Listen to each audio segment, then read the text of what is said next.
Si vous souhaitez mettre en forme très rapidement un tableau sous Excel 2010, sachez que ceci est possible.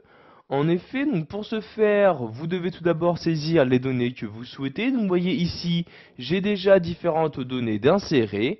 Donc maintenant, si je souhaite mettre en forme ces données dans un tableau, je vais me rendre donc bien ici dans le menu Accueil, puis dans le groupe Style, je vais cliquer ici sur Mettre sous forme de tableau.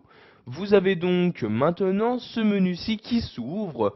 Dans ce menu vont s'afficher les différents styles de tableau qu'il est possible d'utiliser. Donc vous voyez ici des styles avec des couleurs claires, des couleurs donc à nuance moyenne ou des couleurs ici foncées. Donc nous allons par exemple ici prendre d'un des tableaux avec une couleur claire. Je vais par exemple ici prendre celui-ci. Je clique donc dessus. Vous allez devoir maintenant choisir donc de quel tableau il s'agit. Donc comme vous pouvez le voir, celui-ci a pour l'instant été automatiquement retenu par le logiciel. Mais si je souhaite par exemple ne pas insérer cette colonne-ci dans mon tableau, donc je vais donc ici resélectionner mon tableau, je clique donc ici dans cette partie-là, et je fais la sélection de mon tableau. Donc je clique ici, je maintiens le clic de ma souris, et je vais donc sélectionner donc le tableau, le nouveau tableau que je souhaite créer. Donc par exemple ici, je vais exclure la dernière colonne. Donc ici, je fais mon tableau comme ceci, je lâche donc le clic de ma souris, je reclique ici sur ce bouton-là comme ceci. Donc si vous souhaitez que votre tableau comporte des en-têtes, donc vous voyez ici par exemple, ici comme c'est le cas ici, vous cochez bien cette case-là et vous cliquez sur OK donc pour mettre sous forme de tableau donc vos cellules.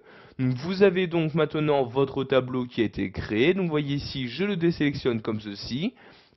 Donc vous pouvez voir ici par exemple qu'il se trouve bien donc en haut une ligne d'en-tête. Donc par exemple ici pour les noms, date de naissance, total des achats, etc. Il est possible bien évidemment de personnaliser ce tableau. Donc par exemple si vous souhaitez masquer la ligne d'en-tête, vous n'avez juste ici qu'à décocher cette case là. Et voyez ici la ligne correspondante, donc la ligne se trouvant tout en haut du tableau, n'apparaît donc plus. Donc pour la rafficher, vous recochez ici cette case-là. Pour insérer une ligne avec des totaux, vous cochez ici cette case-là. Donc vous pouvez voir ici maintenant qu'une nouvelle ligne apparaît dans mon tableau. Donc avec bien le total, donc ici un total qui apparaît dans cette cellule-ci. Donc pour désactiver donc cette ligne-ci, je n'ai juste qu'à décocher la case correspondante.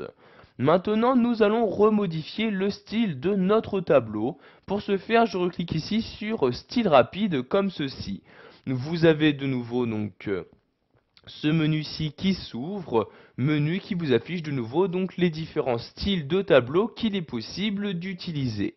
Je vais par exemple cette fois-ci utiliser celui-ci. Donc vous voyez, si vous laissez votre souris sur un style, vous avez maintenant l'aperçu qui apparaîtra directement sur le tableau de votre document.